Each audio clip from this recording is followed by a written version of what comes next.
Schengen visa. Schengen visa was established in 1945.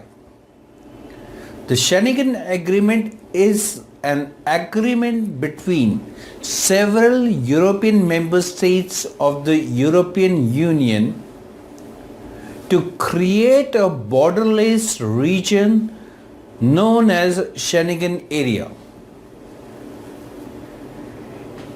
1995 में स्थापित Schengen समझौता यूरोपियन संघ के कई सदस्य देशों के बीच एक सीमाहीन क्षेत्र बनाने के लिए एक समझौता है जिसे शेनेगन क्षेत्र के नाम से जाना जाता है.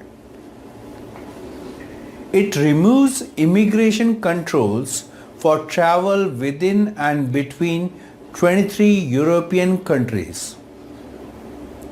यह 23 यूरोपियन देशों के भीतर और उनके बीच यात्रा करने के लिए जो इमिग्रेशन नियंत्रण था उसे हटाता है.